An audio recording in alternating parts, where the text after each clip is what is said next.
Waalaikumsalam warahmatullahi wabarakatuh. Ini dibahas di dalam kitab Mughnil Muhtaj, Syarah Minhaj yang dikarang oleh Syekh Muhammad Khatib Syirbini. Jadi pertanyaan Pak Haji seperti ini. Satu keluarga ada 3 orang, suami istri, 1 orang anak, kira-kira begitu ya.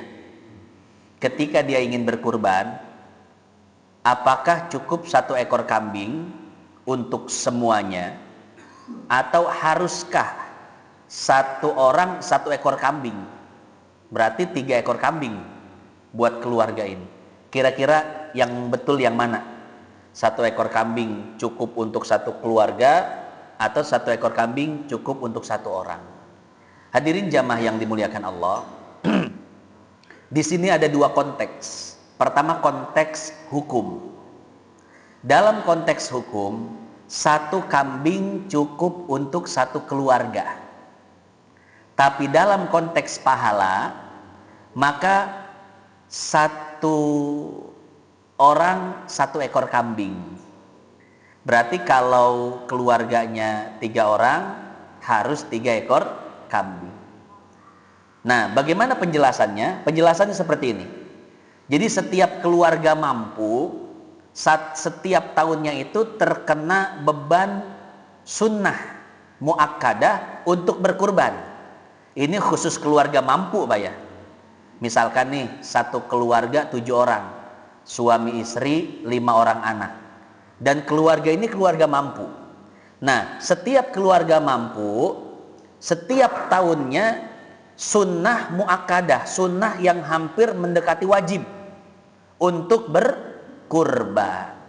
Nah, tapi ketika ada 1 orang dari keluarga tersebut sudah mengeluarkan kurbannya, maka 6 orang yang lainnya gugur kesunahannya.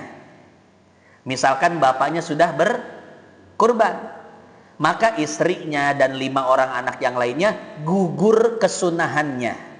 Artinya tuntutan dari syariat itu gugur. Itu yang dimaksud 1 ekor kambing cukup untuk 1 keluarga dalam konteks menggugurkan hukum, menggugurkan beban sunnah. Tapi kalau dibahas tentang pahalanya, siapa yang dapat pahala?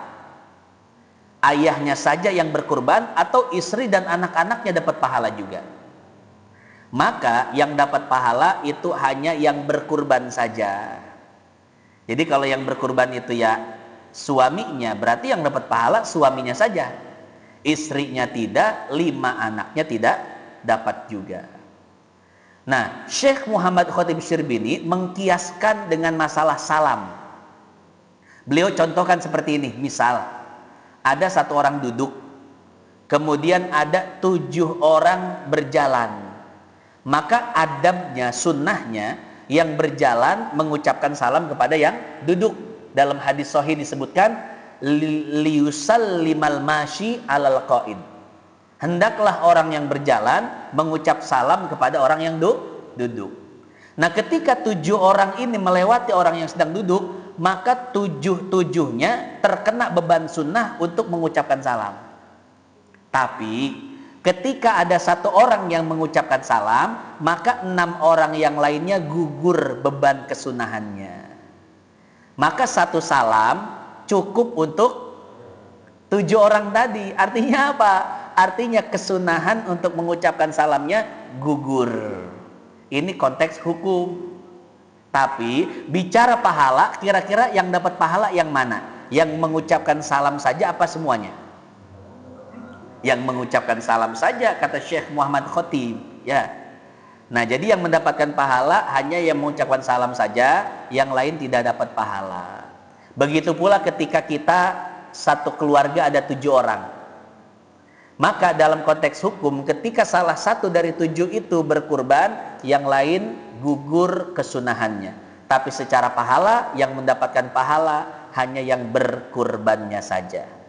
Makanya jadi ada tradisi di kita itu, bagi orang yang mampu langsung beli 1 ekor sapi, Pak, buat 7 orang. Tapi yang tidak, yang ya mampu sebetulnya ya, cuman bisanya 1 ekor kambing, maka digilir. Tahun ini bapaknya, tahun besok istrinya, tahun besok anak-anaknya biar kebagian paha. Enakan paha apa pahala? Iya, iya. Biasanya kan kalau sembelih sapi bilang sama panitia, paha kanan bawa ke rumah. Iya. Ya paha enak, pahala juga dua-duanya enak. Jangan bayangin paha yang lain. Nah, ya. Nah, jadi seperti itu ya, Bapak Ibu yang dimuliakan Allah. Nah, kurang lebih seperti itu jawabannya. Jadi ada konteks hukum dan ada konteks pahala. Wallahu a'lam bishawab. Dengan hasil kurban dengan uang tidak tunai, artinya ngutang gitu rasanya. Nah, gimana di konteks solusinya? Dia korban memaksakan ngutang. Ngutang dulu. Itu saya mau menjelaskan. Iya.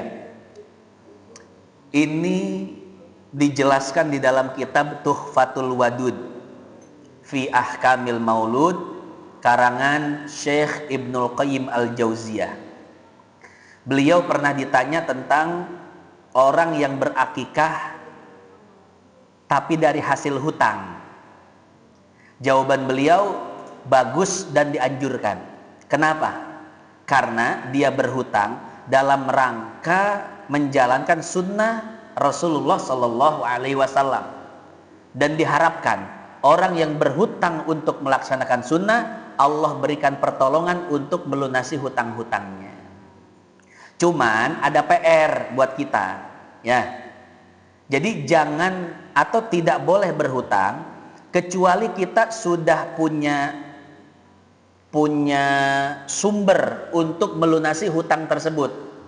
Seperti gaji bulanan atau bulan depan cair gusuran, ya, atau punya aset yang bisa dijual, baru kita boleh berhutang, Pak.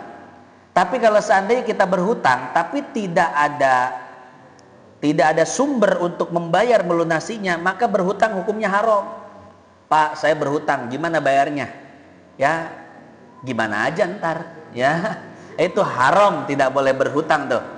Kalau tidak punya aset, tidak punya sumber, entah itu gaji bulanan dan lain sebagainya, untuk bisa melunasi hutang tersebut. Kecuali dalam keadaan darurat, Pak ya. Hutangnya untuk keperluan primer, makan untuk dirinya, anaknya, keluarganya, anaknya nangis belum makan, silahkan berhutang.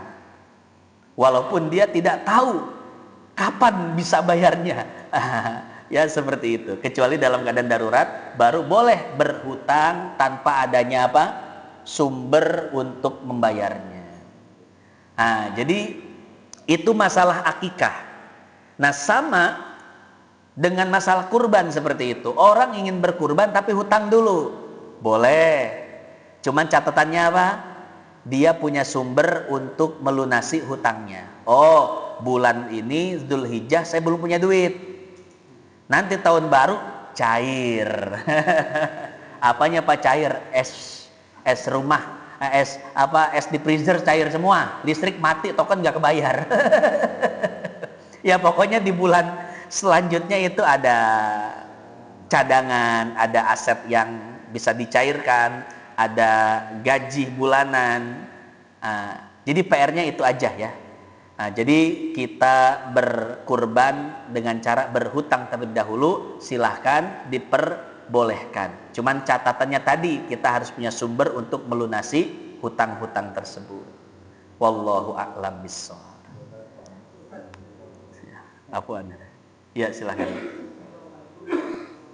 Waalaikumsalam warahmatullahi wabarakatuh.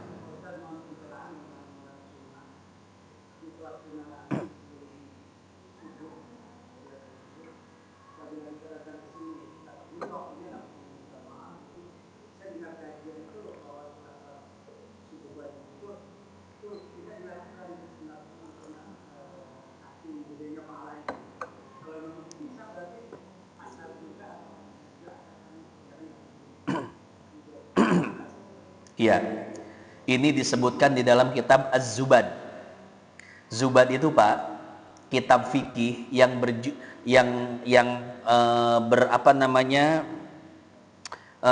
kitab fikih yang berbentuk syair. Itu ada 1072 syair. Dulu saya hafal di luar kepala.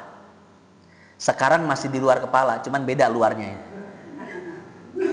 Ya kalau dulu luarnya hafal banget, sekarang dikit-dikit lah ya masih. Nah, jadi Ibnu Ruslan mengatakan seperti ini.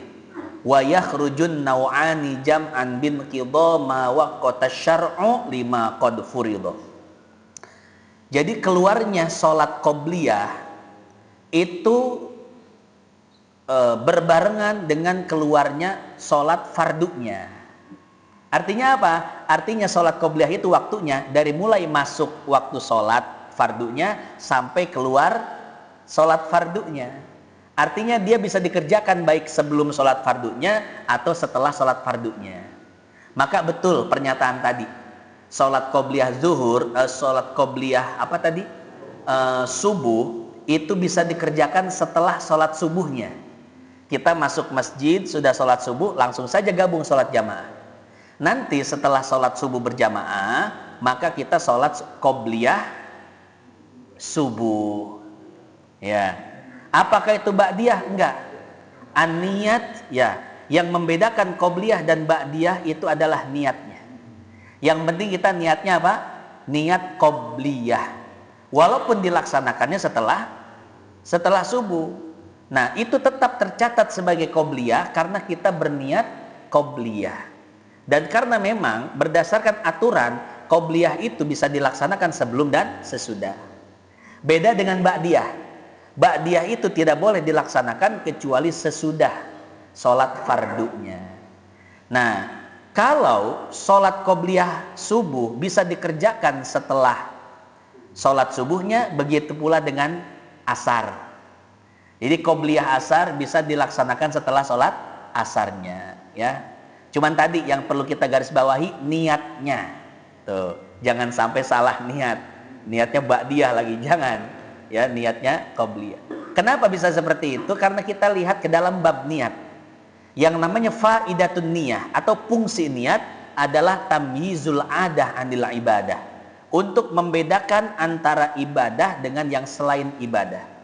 Juga dalam konteks ibadah itu bisa membedakan antara satu ibadah dengan ibadah yang lainnya. Walaupun misalkan qobliyah zuhur 4, qobliyah zuhur 4, zuhurnya 4. Kan bentuknya sama Pak ya. Tapi apa yang membedakan? Niatnya. Ya. Nah sama qobliyah ba'diyah 2 rakaat. Nah, apa yang membedakannya? Niatnya. Nah, kurang lebih seperti itu. Wallahu a'lam bishawab.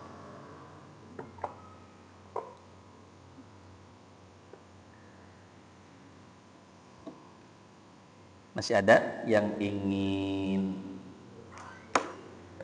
bertanya? Bertanya-tanya. Kamu bertanya-tanya. Siapa sih itu ya namanya? Lupa saya. Udah lama itu ya. Cepmek, Alif Cepmek. Iya.